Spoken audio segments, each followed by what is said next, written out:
Halo cuy, kali ini kita nonton film yang santai-santai aja ya. Ya, hitung-hitung untuk menghibur waktu senggang kalian.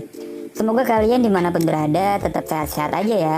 Ya, walaupun agak sedikit tidak waras, masih wajar lah ya. Ya udah kalau gitu, selamat menonton. Di awal film, kita udah lihat nih tokoh utama ini adalah seorang bocah yang kacau. Orang tuanya tuh di penjara, dan kulkas di rumahnya isinya tuh teh botol semua cuy. Ibunya pun mabok sambil megang botol dan ada beberapa pil bintang 7. Dari sini kita udah dapat kesimpulan kalau ini adalah sebuah contoh keluarga yang sangat bahagia. Lalu cerita pun mundur 2 minggu sebelumnya. Jadi ini alurnya mundur ya. Mereka ini adalah keluarga Stephen. Padahal lagi ada di dapur semua nih. Ada ibunya yang bernama Lucy Stephen. Tante Lucy ini memang doyan banget minum teh botol. Lalu di sini juga ada dua kakaknya, yang cowok namanya Kevin dan yang cewek namanya Christine. Si tokoh utama kita sendiri bernama Rick Stephen. Kalau ada ibu sama anak, biasanya ada bapaknya dong. Nah, bapaknya Rick bernama Joseph. Lanjut. Jadi, untuk mendapatkan uang jajan tambahan, Rick ini tuh bekerja jadi penagih utang untuk seorang bos klub dewasa yang bernama Jimmy. Singkat cerita, Rick disuruh nagih utang lah sama salah satu tante gemes gitu lah ya. Pas dia dateng nagih utang, si tante malah dengan santainya bilang, "Udah Rick, gak usah ditagih, sini aja sini, mana batang lu?" Langsung deh tanpa pikir panjang, Rick langsung buka celana. Dan trit, udah cuy, gitu doang keluar. Karena seneng, Rick pun langsung lari ke rumah temennya yang bernama Billy buat pamer. Langsung dong dia teriak-teriak. Pas diketok, yang keluar nyokapnya si Billy. Nah, nyokapnya Billy inilah alasan kalian menonton video ini cuy. Caks. Ibunya Billy bernama Tante Pamela. Ia pun bilang, si Billy lagi di atas noh di kamarnya. Rick pun langsung lari ke kamarnya Billy. Dan pas dibuka, si Billy lagi mengasah pedangnya dong. Billy pun kaget. Ya iyalah, gue juga kaget kalau digigit kayak begitu mah. Billy pun minta tolong buat ngambilin tisu buat ngelap cairan masa depannya yang sedikit keluar. Pas lagi asik-asik berduaan di kamar, tiba-tiba Tante Pamela ini tuh nyuruh Billy buat beli telur di warung sembako. Billy pun nurut-nurut aja karena kan yang nyuruh ibunya gitu kan. Jadi dia mah berpikiran positif aja gitu kan. Walaupun pikiran kita yang nonton udah kemana-mana nih. Singkat cerita, Billy pun cabut ninggalin ibunya dan Rick yang berduaan di rumah. Selanjutnya, Rick pun bergulat dengan Tante Pamela. Tante Pamela pun mengeluarkan jurus-jurus untuk menegakkan sesuatu, tapi bukan keadilan. Rick pun awalnya menolak dong, tapi kok enak. Ini pun menjadi sebuah rahasia kecil di antara mereka berdua cuy. Keesokan paginya, Rick pun mulai kepikiran, gimana nih tanggapan keluarganya kalau tahu si Rick itu tuh digeprek sama Tante Pamela. Karena si Tante Pamela itu tuh temenan sama Tante Lucy, ibunya Rick.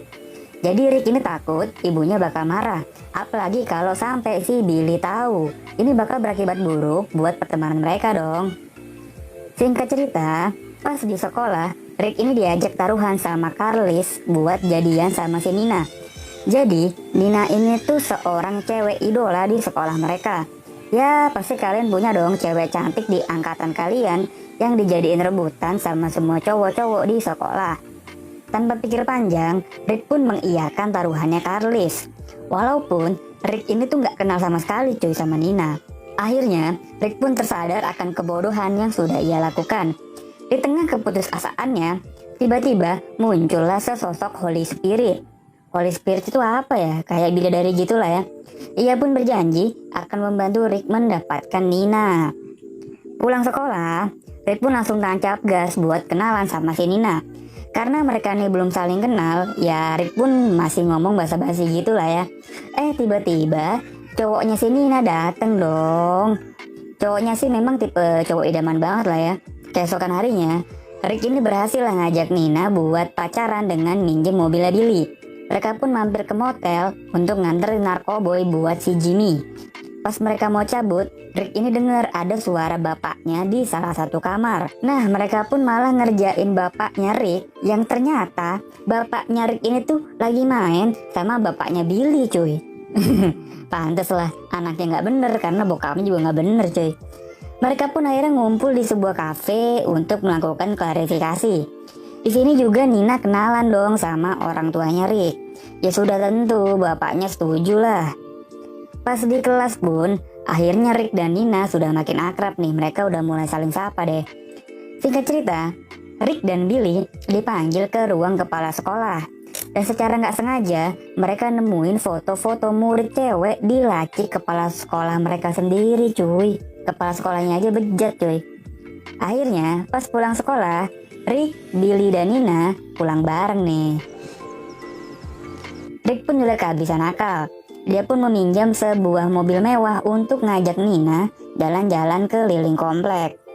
Nah, pas lagi asik-asik jalan, mereka diberhentiin deh sama polisi. Karena ternyata Rick ini tuh minjem mobil dari ketua mafia, cuy. Mereka pun dibungkus dan diinterogasi di kantor polisi. Pas lagi diinterogasi, tiba-tiba datanglah seorang pengacara yang wadaw buat ngebela si Rick.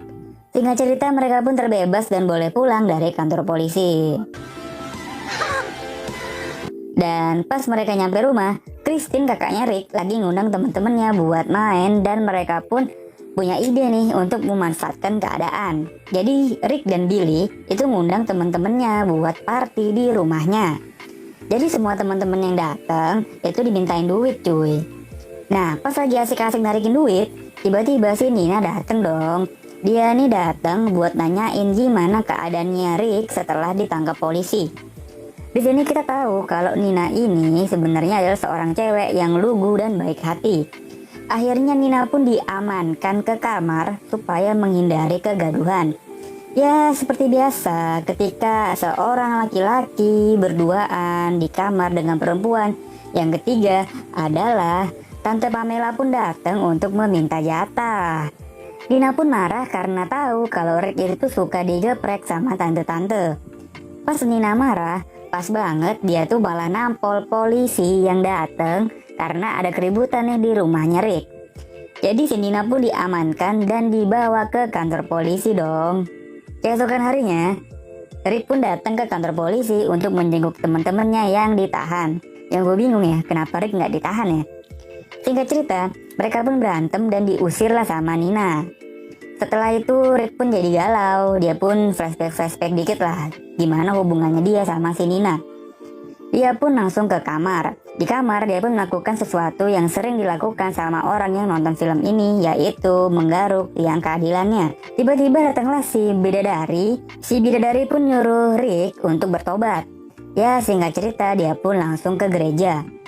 Di sana dia pun melakukan pengakuan dosa. Dia pun mengakui kalau udah beberapa kali digeprek sama Tante Pamela. Yang terjadi adalah dia pun malah berantem sama si pendeta. Karena si pendeta ini tuh juga menggeprek Tante Pamela, cuy. Karena tobatnya nggak berhasil, dia pun pulang ke rumah. Pas di rumah, Tante Pamela tuh nyamperin dia dong buat minta jatah. Tapi di sini Rick udah sangat tegas. Dia bilang nih ke Tante Pamela kalau dia tuh udah nggak mau lagi lah. Rick udah tobat. Jadi Tante Pamela dengan sangat berat hati pergi ninggalin Rick sendirian. Selanjutnya Rick pun ke rumah sakit menjenguk ibunya yang di awal film tadi itu kebanyakan minum teh botol, cuy. Mereka pun ngobrol-ngobrol santai sampai ibunya ketiduran. Singkat cerita, Rick ini kan kalah taruhan nih sama Carlis karena nggak berhasil jadian sama si Nina. Dia pun harus nyari duit untuk bayar ke Carlis. Dia pun akhirnya ke pengacara yang nolongin dia tadi buat minta kerjaan. Dia pun dijadiin asisten sama si pengacara ini selama 20 tahun ke depan, cuy. Jadi utangnya dia tuh dibayar sama si pengacara. Tapi dia nih harus mengabdikan dirinya selama 20 tahun, cuy, sama si pengacara. Keesokan harinya mereka sekeluarga pun ngumpul di rumah sakit. Christine kakaknya udah bebas nih. Dia pun ngasih anjing ke ibunya supaya ibunya nih nggak mabok terus lah. Kelar ngumpul keluarga, dia pun keluar dari rumah sakit dan di sana dia nih ketemu sama si Nina. Rick pun minta maaf lah sama Nina dan tidak menyia-nyiakan peluang emas 24 karat di depan matanya. Rick pun langsung, Film ini pun berakhir dengan Rick yang lebih memilih Nina dibanding Tante Pamela. Tapi kalau kalian sendiri gimana nih? Kalian lebih milih Tante Pamela atau Nina? Tulis di kolom komentar ya. Ini sebuah film yang sangat kacau banget sih. Gak ketebak banget alurnya dari awal sampai akhir tuh gimana. Sampai-sampai Selena Gomez itu tuh dijadiin pemeran di film ini. Menurut gue sih ini film yang termasuk gila sih ya. Ya seperti biasa gue selalu berharap lah film ini cuma kalian jadikan hiburan aja ya.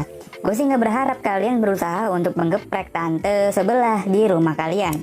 Oke cuy, makasih banyak yang udah nonton sampai habis. Jangan lupa subscribe dan share juga nih ke teman-teman kalian. Gue cabut dan bye-bye.